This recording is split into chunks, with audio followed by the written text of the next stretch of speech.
Hello and welcome বন্ধুরা। আজকে আমাদের ভিডিও টপিক হচ্ছে খুশির ডেফিনেশন কি। মানে তুমি খুশিকে কিভাবে নিজের লাইফে নিয়ে আসতে পারবে। এবার খুশি কোনো ব্যক্তি বা কোনো ব্যক্তিত্ব নয়। খুশি হলো একটা এনজয়মেন্ট বা একটা হ্যাপিনেস, কিভাবে তুমি নিজের লাইফে নিয়ে আসবে। সবাই প্রথমে আমার স্টোরিটা বলি। সালটা ছিল 2023, যখন নতুন নতুন লকডাউন খুললো। ঠিক আছে, আমি ভাবলাম যে লকডাউন খুলেছে, এবার সবকিছু আগের মতো নর্মাল হয়ে যাবে। কিন্তু সবকিছু নর্মাল হয়ে গেলেও আমি থেকে গেলাম সেই লকডাউনের অবস্থাতেই।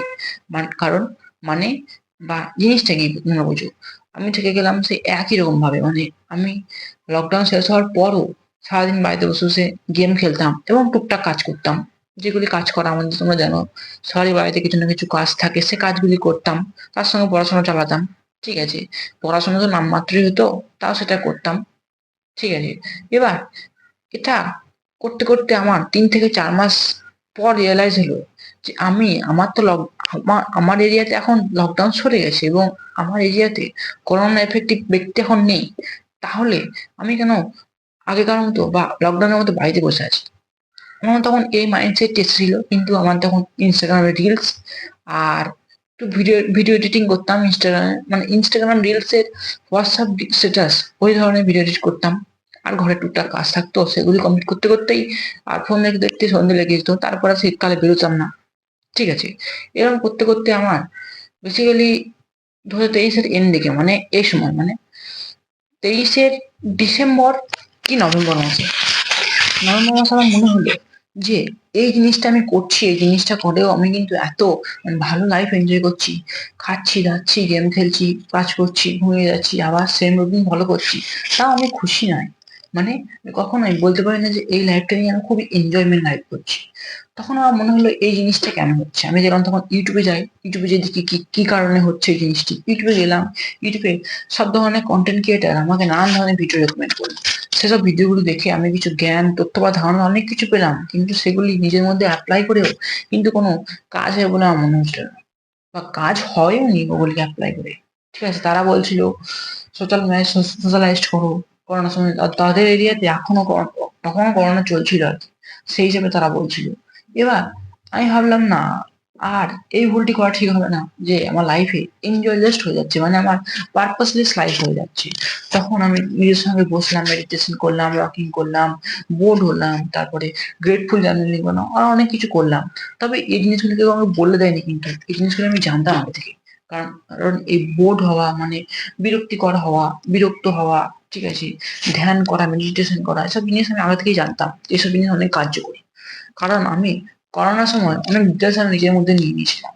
এবার তখন আমি যখন 2024 শুরু হলো, তখন আমি জিনিসগুলিকে অ্যাপ্লাই করা শুরু করলাম নিজের মধ্যে। এবং অ্যাপ্লাই করতে করতে আমার মাইন্ডসেট তো খুবই খারাপ ছিল। 1 মাস অ্যাপ্লাই করে আমি ছেড়ে দিয়েছিলাম। তার 3 থেকে 4 দিন পর আমি আবার সেম রুটিনে ফিরে গেছিলাম।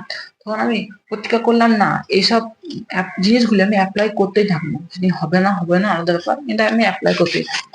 তাই ওই জিনিসগুলো যখন আমি অ্যাপ্লাই করলাম না, তখন আমার লাইফটা 3 থেকে 4 মাস পর পুরো চেঞ্জ হয়ে গেল। আমি অনেকটা সোশ্যালাইজ হয়ে গেলাম বন্ধুদের সঙ্গে। ঠিক আছে, আমি একটু এনজয় করতে লাগলাম।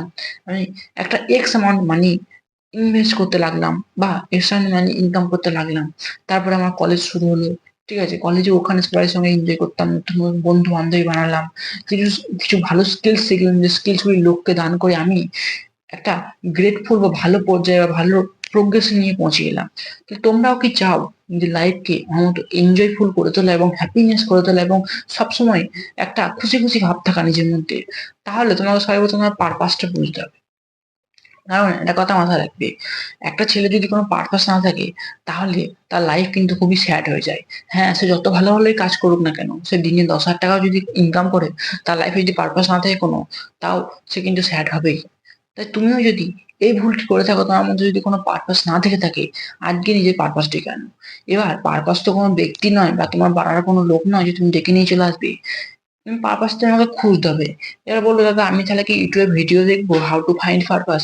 না, ইউটিউবে যদি ভিডিও দেখো, তাহলে ভিডিওর অনুযায়ী তোমার পারপাস নাও মিলতে পারে।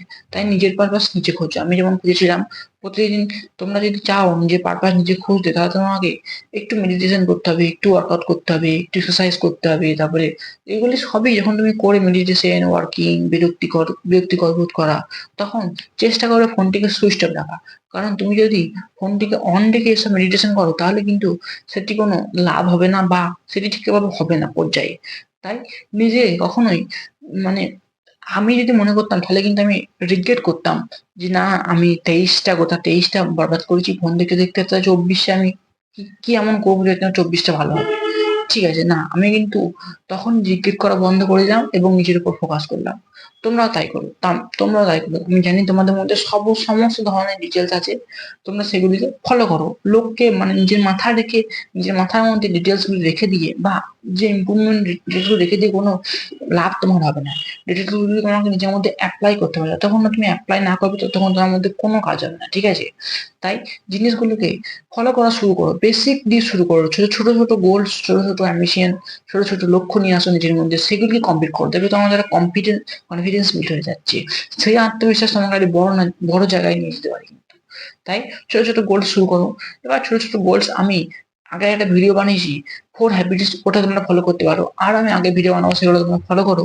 তাহলে তোমাদের লাইফটা অনেকটা এনজয়ফুল হবে, হ্যাপি হবে এবং স্ট্রেস ফ্রি হবে। তাই আশা করি ভিডিওটি দেখে তোমরা কিছু জ্ঞান, তথ্য বা ধারণা পেয়ে গেছো। আজকের মতো গুড বাই, দেখা হচ্ছে পরের ভিডিওতে। ভিডিওটি এন্ড করলাম।